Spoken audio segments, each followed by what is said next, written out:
नरेंद्र मोदी से हमारा इख्तिलाफ हो सकता है, लेकिन हमारे मुल्क के प्रधानमंत्री से हमें इख्तिलाफ नहीं है। हम किसी भी कीमत पर अपने मुल्क का एक और बंटवारा नहीं चाहते। तो जिस दिन हमारा जेल भरो का ऐलान होगा, मुझे यकीन है कि अगर 25 करोड़ मुसलमान निकल कर आएंगे तो 10 करोड़ कम से कम हिंदू हजरात भी हमारे साथ खड़े होंगे। आदाब, में वसीम अख्तर और आप देख रहे हैं द लीडर हिंदी। हम इस वक्त मौजूद हैं दरगाह आला हज़रत परिसर में मौलाना तौक़ीर रज़ा खां के आवास पर।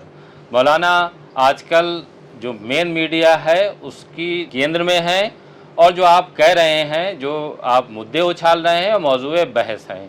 दिल्ली से लेकर रामपुर तक मौलाना तौक़ीर रज़ा खां का दौरा हुआ है। ये दौरा इस वजह से अहम है कि जिस तरह आजकल देश के हालात हैं, नफ़रतों का माहौल है, ज्ञान व्यापी से लेकर मथुरा की बात हो रही है, तो मौलाना तौक़ीर रज़ा खां जो नामवर उलमा हैं उनसे मुलाकात करके आए हैं, मीटिंग में हिस्सा लिया है, राष्ट्रीय कॉन्फ्रेंस में आपका संबोधन हुआ है। ये सब जानने के लिए हम मौलाना तौक़ीर रज़ा खां के साथ हैं। आपका इस्तकबाल है हमारे साथ। बहुत शुक्रिया।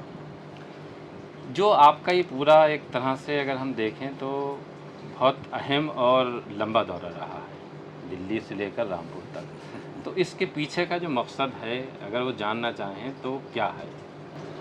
दरपर्दा तो हमारा कोई मकसद रहता नहीं है। अभी दिल्ली में कन्वेंशन था, 18 सूबों के नुमाइंदे तशरीफ़ लाए थे, मुख्तलिफ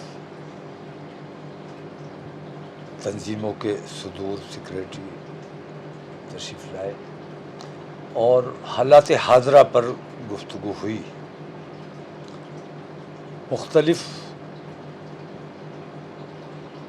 प्रस्ताव आए और इत्तफ़ाक़ राय जेल भरो आंदोलन पे हुआ, क्योंकि असल में जब हम गौर करते हैं तो हम ये देखते हैं कि असल में उन्हें ना शिवलिंग चाहिए, ना मस्जिद चाहिए, बल्कि वो साजिश करके इस किस्म का माहौल बनाए रहना चाहते हैं कि देश में हिंदू मुसलमान किसी सूरत से आमने सामने रहें। तो एक मस्जिद पे सब्र कर लिया जाएगा तो दूसरी मस्जिद को निशाना बनाया जाएगा, और ताजमहल और क्या क्या चीज़ें उनकी लिस्ट में हैं। तो असल मसला हिंदुत्व का नहीं है, असल मसला किसी जगह का नहीं है, असल मसला ये है कि हुकूमत और ख़ास तौर से आरएसएस, जिस तरह हमारा मुल्क, जैसे आपने देखा कि श्रीलंका का क्या हाल हुआ है, उसी तरह हमारा मुल्क भी बिल्कुल कंगाली के दरवाजे पर खड़ा है। इन तमाम चीज़ों की तरफ से तवज्जो हटाने के लिए इस किस्म का माहौल बनाया जा रहा है।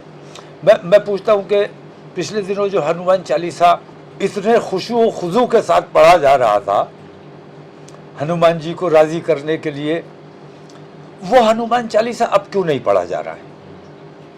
तो वो हनुमान चालीसा हनुमान जी के लिए नहीं पढ़ा जा रहा था, बल्कि दूसरे लोगों को, दूसरे समुदाय को तकलीफ पहुंचाने के लिए और उन्हें बेचैन करने के लिए, और इसलिए कि वो विरोध करे और सड़कों पर आ जाए। अभी हमारा फैसला ये हुआ है कि अभी अतमाम हुज्जत के लिए एक बार हमें हुकूमत से रुजू करना चाहिए, उनसे बातचीत करनी चाहिए। उसके लिए रिक्वेस्ट भी डाल दी गई है, टाइम मांगा गया है। अगर एक हफ्ते में टाइम मिल जाता है या उधर से कोई पॉजिटिव सिग्नल मिलता है तो हम अपना ये जेल भरो का आंदोलन है या जो भी है उसको मुलतवी भी कर सकते हैं। लेकिन अगर उधर से कोई सिग्नल नहीं मिलता है, वक्त नहीं दिया जाता है, तो फिर हम मजबूर होंगे कि जेल भरो आंदोलन शुरू किया जाए। हुकूमत से मुराद प्रधानमंत्री से वक्त मांगे गए?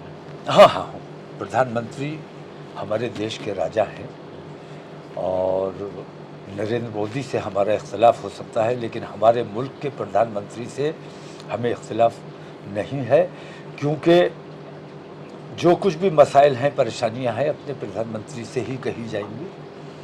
और प्रधानमंत्री के हाथ में वो ताकत है कि जो माहौल बना हुआ है इस माहौल को कंट्रोल किया जा सकता है।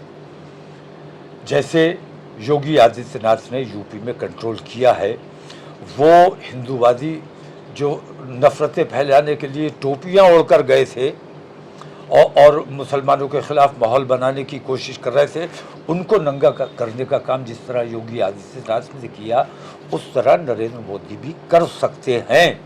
लेकिन कहीं ना कहीं इन फ़िरका परस्तों की सरपरस्ती हुकूमत कर रही है। मुमकिन है कि उन तक ज़मीनी हकीकत ना पहुंच पा रही हो, इसलिए हमने ये रास्ता इख्तियार किया है। हमारी मीटिंग में ये तय हुआ है कि एक बार उनसे बातचीत होना चाहिए, उसके बाद जो भी आंदोलन करना है उसके बाद करेंगे।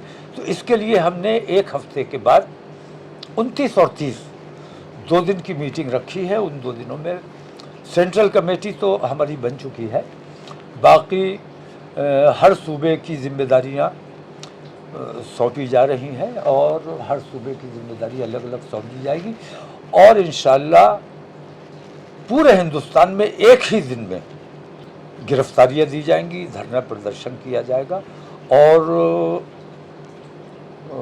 इसको एक ही दिन रखना है या इसको कंटिन्यू आगे भी चलाना है, ये फैसला इंशाअल्लाह 29 और 30 की मीटिंग में होगा।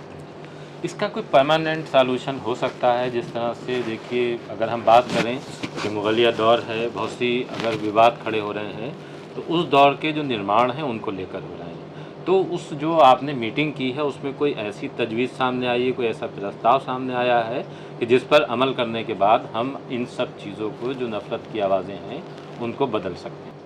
हिंदू आवाम से मुझे बहुत बड़ी उम्मीद है और हिंदू दानिश्वर हजरात को भी मैं देख रहा हूँ कि हमसे ज़्यादा इन चीज़ों से वो नाराज़ हैं, क्षुब्ध हैं और नाराज़गी का इजहार भी कर रहे हैं। तो मैं ये समझता हूँ कि 80% से ज़्यादा हिंदू हजरात हैं जो इन सब चीज़ों को नापसंद करते हैं। कुछ लोग हैं मुट्ठी भर जो ये माहौल बना रहे हैं।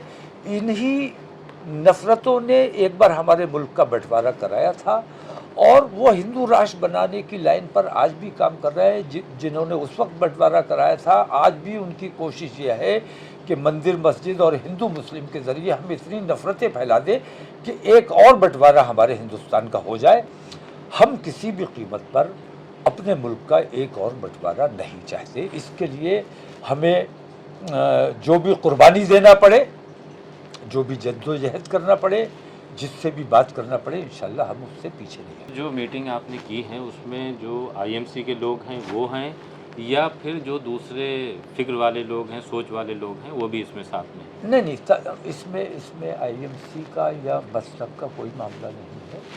इसमें तमाम मकातिब फ़िक्र के सरबराहान हैं और मुख्तलिफ़ तंजीमों के तमाम लोग आए थे और सब सर जोड़ के बैठे।